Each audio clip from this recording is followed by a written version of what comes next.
5 ప్రశ్నలు 5వ భాగం. ఈశాన్య దిశకు బయలుదేరిన ధీరసింహుడు చాలా దూరం నడిచి వెళ్ళి ఒక వింత దేశంలో ప్రవేశించాడు. ఆ దేశంలో ఎక్కడా ఒక్క గోరీ కానీ శ్మశానం కానీ అతనికి కనబడలేదు. ఈ విడ్డూరానికి ఆశ్చర్యపడుతూ ధీరసింహుడు పోయి ఒక గ్రామం చేరుకున్నాడు. అప్పటికి ధీరసింహునికి నకనకమని ఆకలవుతున్నది. ఏమి చేయటమా అని ఆలోచిస్తూ ఉండగా ఎదుటి ఇంటిలో నుండి ఒక గృహస్థుడు యువతలకు వచ్చి అతన్ని కుశల ప్రశ్నలు వేసి ఆదరించి తన ఇంటికి అతిథిగా తీసుకుని వెళ్ళాడు. వడ్డన జరిగింది. భోజనాలు అవుతూ ఉండగా గృహస్థుడు ధీరసింహునితో, మీ దేశంలో మీరు ఎన్నో రకాల పదార్థాలు ఆరగించి ఉంటారు, కానీ ఈ పదార్థం మాత్రం రుచి చూసి ఉండరు అంటూ విస్తల్లో ఒకవైపున వేలు పెట్టి చూపాడు. అయితే ఇది ఏమిటి అని ధీరసింహుడు ఆశ్చర్యంగా ప్రశ్నించాడు. అది నరమాంసం అని గృహస్థుడు జవాబు చెప్పేసరికి ధీరసింహుడు, పాపాత్ములారా, ఇటువంటి పనుల మీ దేశంలో చేసేది అని కోపగించి లేచిపోబోయాడు. అప్పుడు గృహస్థుడు అతన్ని సముదాయిస్తూ, అయ్యా, జబ్బు పడిన వాళ్లను ముసలి వాళ్ళను చంపి తినేయడం మా దేశాచారం. అందువలనే మీకు అటువంటి వాళ్ళు ఇక్కడ కనిపించరు. పోనీ అంతగా మీకు ఇష్టం లేకుంటే ఈ పదార్థం తినడం మానేయండి అంటూ అతనికి పాలు పండ్లు మరికొన్ని శాకాహారాలు తెప్పించి పెట్టాడు. గృహస్థుడు చెప్పిన ఈ బోగట్టా వినగానే అప్పటికి తెలిసి వచ్చింది ధీరసింహుడికి. ఈ దేశంలో ఒక్క శ్మశానం కానీ ఒక్క గోరీ కానీ ఎందుకు కనిపించలేదు. అక్కడి నుండి ధీరసింహుడు మళ్ళీ కొంత దూరం వెళ్ళగా ఒక పట్టణం తగిలింది. ఆ పట్టణ ప్రజలు శబ్దభేది పర్వతాన్ని గురించి కనుక్కుంటే ఇంకా 10 కోసుల దూరం పోవాలన్నారు. సరేనని తీరుగా బయలుదేరిపోయేసరికి మరొక పట్టణం తగిలింది. అక్కడ కూడా బోగటా చేయగా మరొక కోసెడు దూరం పోయి కనుక్కో అన్నారు. అక్కడ నుండి కొంత దూరం వెళ్ళగా మరొక పట్టణం తగిలింది. ఆ ఊరి వారిని అడిగితే ఇంకొక మైలు దూరంలో ఉన్నది ఆ పర్వతం అని చెప్పారు. కొంచెం సేపు ఆ పట్టణంలోనే విశ్రమించి చివరకు ధీరసింహుడు పర్వతం చేరుకున్నాడు. ఆ పర్వతం ఎంత ఎత్తుగా ఉన్నప్పటికీ అతను ఎలానో శ్రమపడి ఎక్కాడు. ఆ పర్వతం చూడడానికి మామూలుగా అన్ని పర్వతాలలాగే ఉన్నది. కానీ విశేషాలేమీ కనబడలేదు. కనీసం చెట్లు మొక్కలు అయినా కనిపించలేదు. పచ్చగడ్డి మాత్రం అంతటా పరుచుకుని ఉన్నది. ఆ పచ్చగడ్డి లేని చోట లోపల నుండి ఎర్రటి రాళ్ళు తొంగి చూస్తున్నవి. వింతలేమైనా కనిపిస్తాయేమోనని చాలాసేపు కనిపెట్టుకుని ఉండి ఏమీ కనబడకపోయేసరికి ప్రాణం విసిగి ధీరసింహుడు పర్వతం మీద నుండి దిగి వచ్చేశాడే గాని పట్టుదల గల ధీరసింహుడు ఊరుకుంటాడా? ఎంతకాలమైనా సరే అక్కడనే ఆగి ఆ పర్వతము యొక్క పుట్టు పూర్వోత్తరాలు కనుక్కొని గాని పోకూడదని నిశ్చయించుకున్నాడు. ఈ నిశ్చయంతో అతను ఆ పట్టణంలోని ఒక సత్రంలో బస చేశాడు. అతని మంచితనం వల్ల అక్కడి వాళ్ళందరూ స్నేహితులైనారు. అందులోనూ ముఖ్యంగా వీరవర్మ అనే యువకుడు ధీరసింహునికి ప్రాణ స్నేహితుడైనాడు. వారిద్దరూ ఒకరినొకరు విడిచి ఒక్క క్షణమైనా ఉండలేకపోయేవారు. ఈ విధంగా కొన్నాళ్ళు గడిచినాయి. ఒక రోజున వీరవర్మ ధీరసింహుడు కలిసి ఆ పట్టణపు బజారులో తిరుగుతూ ఉండగా చీకటి పడిపోయింది. కానీ కలకలలాడుతూ దీపాలు ఉండడం చేత బజారు అంతా దేదీప్యమానంగా వెలిగిపోతున్నది. స్నేహితులిద్దరూ సరదాగా కబుర్లు చెప్పుకుంటూ ఆ బజారు వెంబడి పచార్లు చేస్తూ ఉండటంలో సబ్దేది పర్వతం ఉండే దిక్కు నుండి రా రా, శీఘ్రం రా అనే పెద్ద కేక వినిపించింది. ఆ కేక మానవుల కంఠస్వరంలా కాక పర్వతంలో నుండి బయలుదేరిన మేఘ గర్జనలాగా ఉన్నది. తక్షణమే ధీరసింహ వీరవర్మలకు ఎదురుగా తిరుగుతున్న గుంపులో నుండి ఒక మనిషి ఆ కేక వినిపించిన దిక్కుగా వెర్రివాణిలా పరిగెత్తుచొచ్చాడు. అప్పుడు ఆ మనిషి ముఖం అదొకలాగా అయిపోయింది.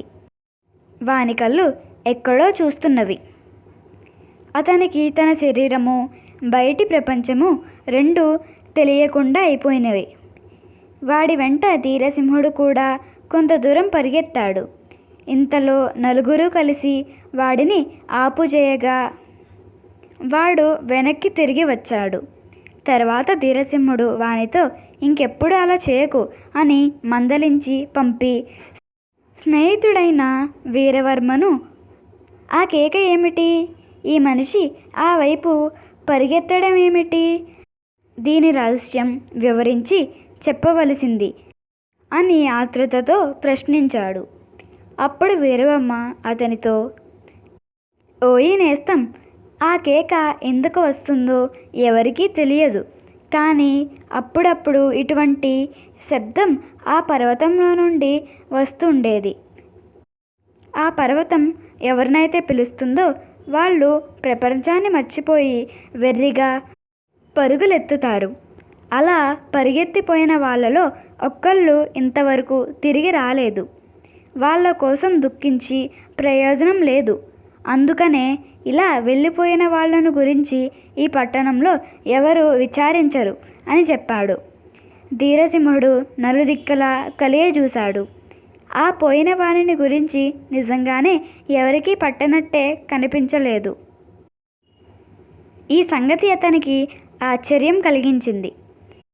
ఆలోచనలో మునిగి అతను తన బసకు తిరిగి వెళ్ళాడు. అలా వారం రోజులు గడిచిపోయిన తర్వాత మళ్ళీ ఒక రోజున వీరవర్మ ధీరసింహుడు మామూలుగా బజారులో షికారు చేస్తున్నారు. మళ్ళీ ఆ రోజు కిందటి వారం ఆ పర్వతం మీద నుండి వచ్చిన శబ్దమే వచ్చింది. రారా, శీఘ్రం రా అనే కేక వినిపించింది. ఈ కేక ఎవరిని ఉద్దేశించిందో ఈసారి ఎవరు వంతోనని ధీరసింహుడు అక్కడ ఉన్న అందరి వైపు పరిశీలనగా చూస్తూ ఉన్నాడు. ఈ లోపల తన ప్రాణమిత్రుడైన వీరవర్మ అతని చెయ్య విడిపించుకుని పర్వతం వైపు వెర్రిగా పరుగులెత్తనారంభించాడు. అప్పుడు ధీరసింహుడు గ్రహించాడు, ఇప్పుడు వచ్చిన పిలుపు తన ప్రాణ స్నేహితుడైన వీరవర్మ కోసమేనని. సరి, ఏమైనా కానీ ఈసారి ఈ పర్వతం యొక్క రహస్యం కనుక్కొని తీరాలి అని నిశ్చయించుకుని అతను విడవకుండా తన స్నేహితుడైన వీరవర్మను వెంబడించాడు. కొంతసేపటికి వారిద్దరూ ఒకరి వెనుక ఒకరు ఆ కొండ దాపునకు చేరుకున్నారు. ఇద్దరు కొండెక్కనారంభించారు. పైకి కొంత దూరం వెళ్ళగా వారికి ఒక బండరాయి అడ్డు వచ్చింది. వీరవర్మ ఆ రాయి అంచు పట్టుకుని దూకేసరికి ఉపాయశాలి అయిన ధీరసింహుడు అతని కాళ్ళు పట్టుకుని అతనితో పాటు అవతలికి దూకాడు. అదంతా పచ్చగడ్డితో నిండిన ఒక పెద్ద మైదానం. ఆ మైదానం అంతా వారిద్దరూ ఒకరి వెనుక ఒకరు పరిగెత్తసాగారు. ధీరసింహుడు ఎన్ని కేకలు వేసినా అతని స్నేహితుడు పలకలేదు.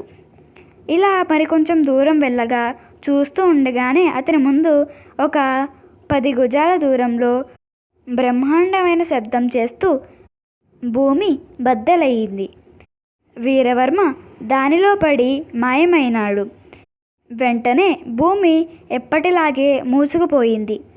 ఇది చూస్తే భూమి బద్దలైన ఆనవాలు ఏమీ కనబడక పచ్చికతో మామూలుగానే కనబడి ఉన్నది.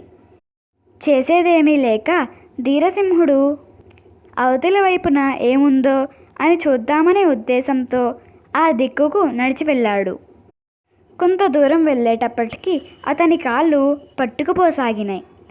కన్నులలో నుండి మంటలు బయలుదేరినాయి. అక్కడ భూమి అంతా వేడిగా ఉంది. ఒక్కొక్క రాయి ఒక్కొక్క పెనంలా కాలిపోతున్నది. ఈ వచ్చిన దానికి కారణం ఏమిటో అని అతను ఊహిస్తూ మరికొంచెం దూరం పోయేసరికి అతని కనుల ముందు ఒక భయంకరమైన అగ్నినది ప్రవహిస్తున్నది. ఆ నదిలోని మంటలు తరంగంలాగా లేస్తూ ఆకాశానికి అంటుతున్నవి. ఇటువంటి నది ఎక్కడా చూడలేదు. దీనిని దాటడం ఎలాగా భగవంతుడా అని ధీరసింహుడు తీవ్రంగా యోచిస్తూ ఉండగా నిప్పుకి కూడా కాలని ఒక చిత్రమైన నావ ఒడ్డుకి కొట్టుకు వచ్చింది. అతను ధైర్యంతో ఈ చిత్రం ఏమిటో చూద్దామనే ఉద్దేశంతో ఆ నావ ఎక్కి కూర్చున్నాడు. కనులు మూసి తెరిచేంతలో ధీరసింహుడు ఆ అగ్ని నదికి అవతల ఒడ్డుకు చేరుకున్నాడు. ఈ సంఘటనకు ఆశ్చర్యపోతూ అతను మళ్ళీ ఆనందంగా నడక సాగించాడు. కొంత దూరం పోయేటప్పటికి అక్కడ భూమి అంతా దగదగ వెండిలా మెరిసిపోతున్నది. అక్కడ ఒక నది ప్రవహిస్తూ ఉంది. అందులో నీరు తెల్లగా వెండిలాగా ఉంది. ఈ నీరు తాగడానికి పనికి వస్తుందేమో అని ధీరసింహుడు నదిలో చెయ్యి ముంచేసరికి ఆ చెయ్యి కాస్త వెండైపోయింది. ఇంతలో ఆ నది నుండి ఒక నావ రాగా దానిలో ఎక్కి కూర్చున్నాడు.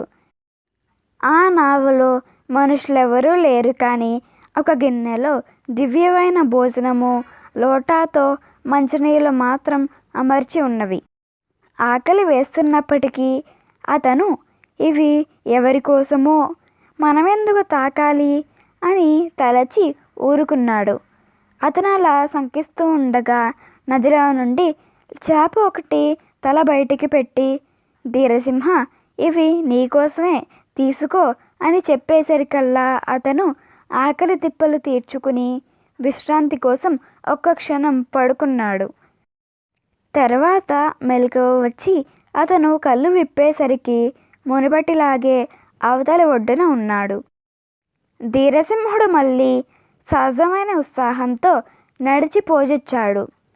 మరికొంచెం దూరం అతను సాగిపోగా అక్కడి భూమి అంతా బంగారంలా తలతల మెరిసిపోతున్నది.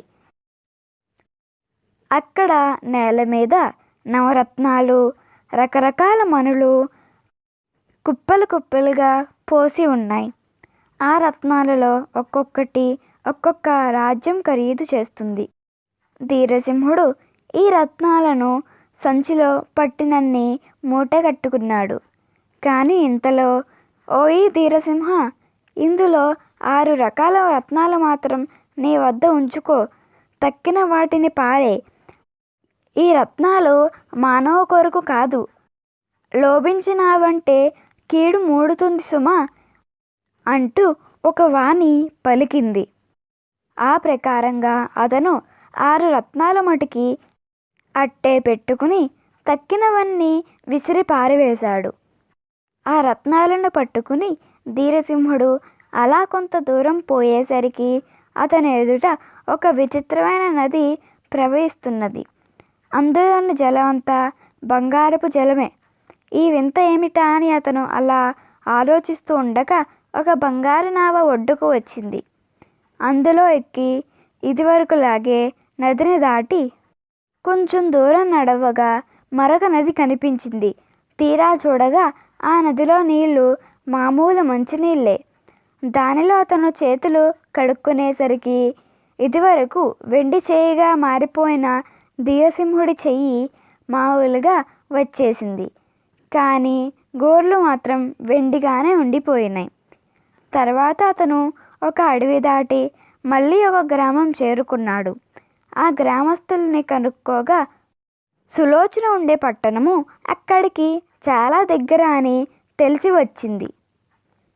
అప్పుడు ధీరసింహుడు దారి తెలుసుకుని కౌశాంబి నగరం చేరుకుని సులోచన భవనానికి వెళ్ళాడు. ధీరసింహుడు వచ్చిన సంగతి తెలియగానే సులోచన అతనిని ఆదరించి కూర్చోబెట్టింది.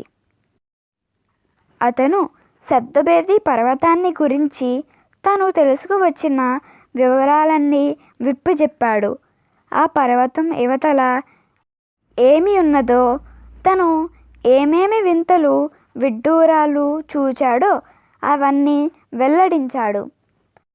ఆధారంగా అతను చేత పట్టుకు వచ్చిన 6 రత్నాలు ఆమెకు చూపించి వెండి నదిలో తాను చేయముంచగా వెండిలాగా మారిపోయిన చేతిగోళ్ళు కూడా చూపించాడు.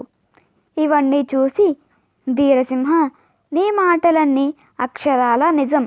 నేను నిన్ను పూర్తిగా నమ్మాను. నీ ప్రజ్ఞలకు సంతోషించాను. నీవు నిజంగా అసాధ్యుడు గనుకనే నా అసాధ్యమైన ప్రశ్నలకు జవాబు చెప్పగలిగావు. ఈ లోకంలో నిన్ను మించిన సాహసుడు, గుణవంతుడు, యుక్తిపరుడు మరొకడు లేడు అంటూ అతనిని మెచ్చుకున్నది సులోచన. తర్వాత ఊరి పెద్దలు ఏర్పాటు చేసిన ప్రకారంగా సులోచన ధీరసింహలకు వివాహమై వారు హాయిగా ఉంటున్నారు. ధన్యవాదములు.